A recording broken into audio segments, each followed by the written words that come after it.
Welcome to Bachelor Party. It's the Love is Blind tour. It's the Love is Blind edition. I don't know what to say here. I'm Juliet Littman. I'm here with Callie Curry. We're talking about episodes 7 through 9. And man, are we in a different place with all of these couples than we were at the end of episode 6. We got a lot to talk about, Callie. Callie's doing a face palm. I think we have to start with Tyler. Yeah. Especially because we love Tyler so much. We're like, wow, this guy's so great. They have no drama. Tyler and Ashley I even forever. gave him credit for being like, girls might say I'm not nice because I wasn't. Right. It's true. I think you're on the record having said that. So at the end of episode 9, which hopefully you've watched, and that's why you're listening to this podcast. Otherwise, perhaps come back when you get there. Ashley and Tyler have a classic Love is Blind sit down. They obviously had some kind of fight or disagreement off camera. I am, based on what comes out, I suspect that Tyler specifically did it off camera. For sure. For sure. And then they have the kind of like post-mortem, where do we go from here, recap. That's kind of part of the Love is Blind structure on camera. And it slowly comes out, and it's kind of unclear that Tyler has told Ashley, and he just recently told her, like probably the night before or something, that he fathered 3 children, 2 girls and a boy. And the way that Ashley sort of interprets it, and therefore we, the viewer, were first led to believe, is that he was a sperm donor. And she says something to him about, like, if you're not involved in these kids' lives at all, like, I need to see that paperwork. Like, she was like, I kind of admire that you did that in a way, but like, why am I only hearing about this now? She's very upset that he didn't tell her that he was a sperm donor earlier. It's about like sort of information and trust. She's not necessarily upset that he fathered 3 children. However, the story doesn't end there. The episode does. That's where the episode ends. They're like crying and like, where will we go from here? I thought she looked really cute in her hat. I love that it's fall. Wait. Yeah? I just want to ask you a question because we talked about this. Sure. Thinking that was the end of the story. Yes. We'll come back to where we are now. But yes, that was the end of what we got from episode 9. And thinking that that's the end of the story, I was kind of like, I don't know if it's that big of a deal. Like, people obviously donate sperm. Mm-hmm. I would want to know 100%. Like, I think that being aware that happened would be nice just in case anyone ever does 23andMe or whatever. Like, you know what I mean? Sure. And I would have wanted to know in the pods. Like, we're talking about everything else, especially since he weirdly kept talking about kids with her, which wasn't weird at the time, but now it's weird. Knowing that you have 3 kids via sperm donor-ish. I just feel like if you weren't hiding it, then why didn't we talk about this earlier? And why didn't you tell me this on camera? Like, you clearly didn't want to say this on camera either. Right. I think to answer your question, or I think you were asking, like, do I consider it a big deal? Yes. I agree. He should have disclosed it. I was thinking about this. If he were just a sperm donor, it's possible that the women who used his sperm would have known what he looks like, but not known him. Depends on like what the arrangement was, right? So my mind went to like, wow, if Tyler is your sperm donor and you see him on Love is Blind, that's got to be so fucking weird. And like, I can't even imagine what that would be like. What a trip. That was sort of like my first thought. I don't think it's that big of a deal. It's not that I don't think it's that big of a deal, but it's not like a deal breaker. It's not like he like committed a crime or is a cheater or whatever. Like, I think she was valid in how she felt. There's a teaser of her like telling the women like he's a sperm donor. I just found out. That makes her seem more judgmental than she did in this situation. But that was just a teaser. We haven't seen the whole thing yet. So, I do think this is like. I would be. Oh, go ahead. I was just going to say, I think that like. It is not that big of a deal. It's just not that discussed. Although I feel like Netflix is like very interested in sperm donors. They had that doc that series a couple of months ago. Oh yeah. I feel like this is like a corner Netflix is trying to like take on. But it's like a lot of different parts of like fertility is discussed a lot now. But I think sperm and egg donation is discussed a lot less. So it's kind of like shocking when it's on TV.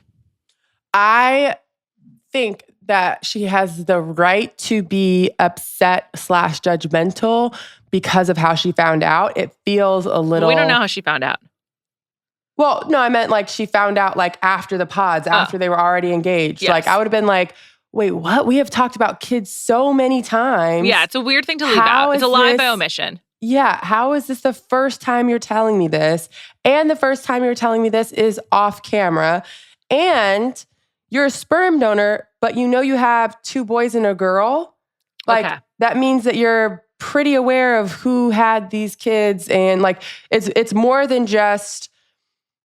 I would say that and correct me if I'm wrong, but I would say that the average relationship between a sperm donor and the carrier of the child is much more minimal than what he is explaining to her, which would also give me red flags. So there's too many things in here that would be like, this is not adding up, which we find out it does not add up. Yeah. So cue social media. And before episode 9 even aired, there was a lot of TikTok and chatter. And by the way, not on Reddit, because I'm just like waiting for the dirt to come out. I'm just like, where are people doing the research on the marriage licenses? Like, where are these people? But they're on TikTok talking about Tyler.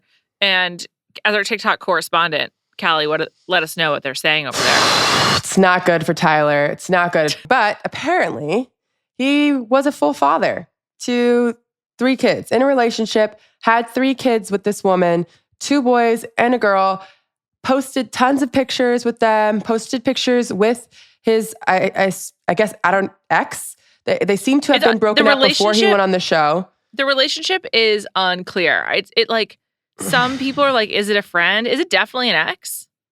It seems like it was an ex because of the pictures they took. Because to then represent yourself as a sperm donor when you're just a full-on father is... deranged and terrible for your children. What about your 3 children? But even if it is a friend, which doesn't really seem that way, but even if you are just a friend, but you're a friend that's going to be a full father to these 3 kids. Yeah. Which also is a really crazy decision to make at a young age. But okay, he made that decision. Let's say that was it. They're still your kids. You're not a sperm donor at that point. Right. So there's no scenario where they weren't his kids. There are like tens of, like there's so many, there's like 50 pictures of him and his kids online. Some of them that were living on his Facebook that he deleted right before coming on the show. So I'm like, how did he ever think this wasn't going to come out? Also, now that it's started to come out, other exes have come out. And these other exes are providing screenshots where he said he did not have kids. So he lied to all these people about not having kids. Then these exes are also saying that he stole from them. One, he stole some sunglasses, and there's proof of text messages where they asked for the sunglasses back, and also proof of Instagram pictures that he posted in the said sunglasses. And then like the other ex said that he couldn't pay his rent and was going to get evicted. So he asked for $10,000 and said he'd pay her back. And they even like had a contract because she was nervous about him paying back, which by the way, if you're nervous about your boyfriend paying you back and you have to get out a contract to make sure that he'll stick to his word to paying you back, probably shouldn't be your boyfriend. But that's neither here nor there. Had a contract, he signed it, never paid her back. Once she gave him the $10,000, he also quit his job. It's really and I guess wild. He was a father to these kids up until he went on the show and completely disappeared. And so the ex or the friend, whoever this mother is kind of like, we were fine with him going on the show. Like, we're not together. We were going to like hope for the best for him. But then for him to completely eliminate himself from his kids' lives, we're kind of like, what the fuck is happening? Now we're watching the show and he's saying he doesn't have fucking kids. It's really weird. It's really hard to understand how you could do that. And like, it just makes me upset for Ashley. She seems like a really nice woman still. I'm still all in on Ashley. All in on Ashley. And let's pray to the gods above they didn't get married. I don't think they did. I don't know. But just based on this, I don't think they did because it's such a big deal. Like, also, he's not going to be able to provide proof that he's not in the kid's life. So that might be. And if she's really wanting that, although maybe she'll give in if she like, because I think unfortunately what happens with Love is Blind is the women are like, and I was thinking about this week. I think in Love is Blind is not representative of almost anything that's real in dating. But one thing I think it does capture is that very often, especially when the women are older, like with this group, it's like women who have pretty solid careers, they're upwardly mobile, they're taking care of themselves, they have like a lot of like life skills, and the men just like aren't on their level. And I think we're really seeing that this season very much. Like all of these, I actually don't know what Ashley's job is. I think she works, I can't remember, but a lot of them have like, you know, their lives together, which is the point Hannah makes.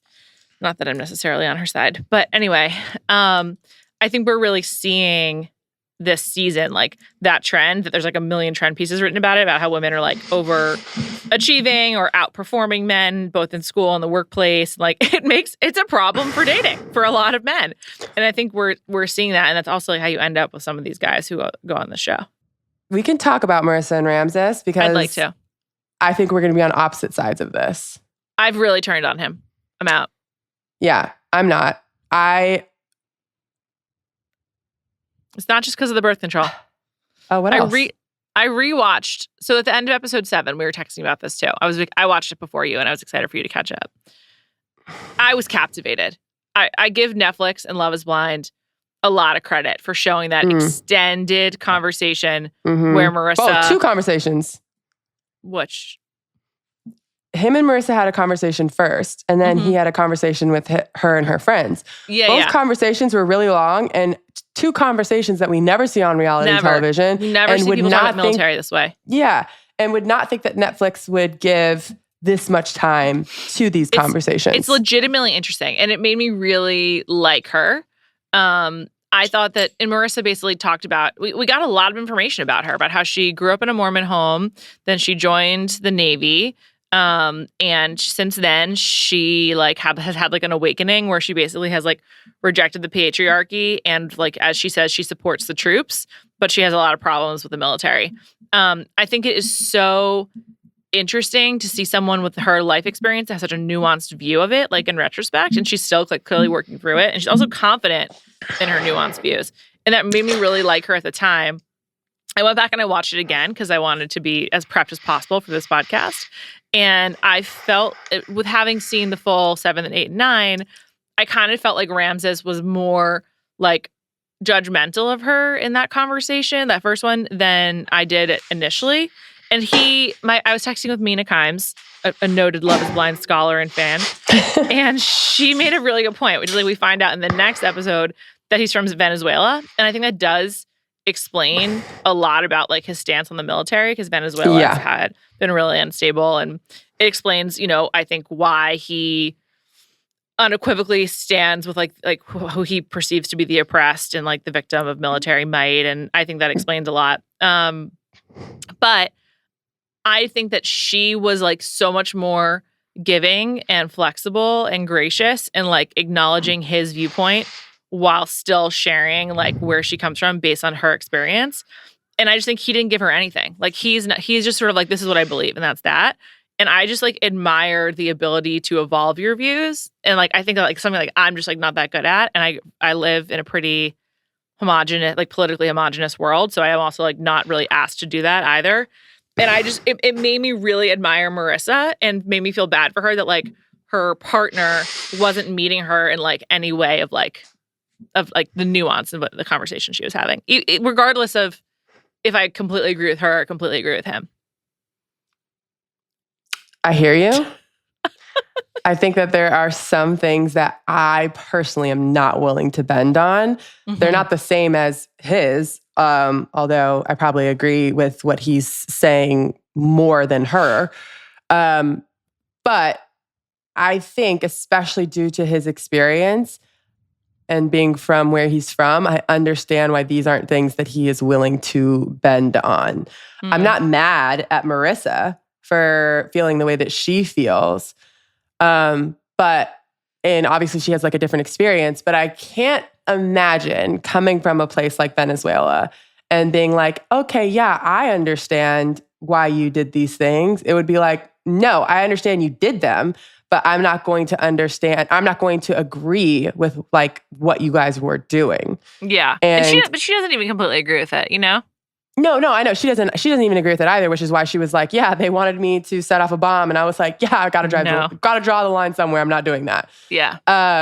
But like, I can understand why he is not willing to bend. And I think that where I live is definitely not homogenous politically at all. Mm-hmm. Yeah, I'm not bending. Not bending. But yeah, so I'm not mad at him for feeling that way because of his like lived experience. Mm-hmm. And he just doesn't speak about it in the same way. I think one thing that I just relate to with her is she's like, here's how I got from point A to point B, where he doesn't do that. He just sort of like holds tight to here's what I believe and just doesn't like give any background. Maybe we didn't see it, but I mean, with the conversation with his friends, he was like, I'm from Venezuela. So like, I'm just not going to, my opinion on the military is not going to change.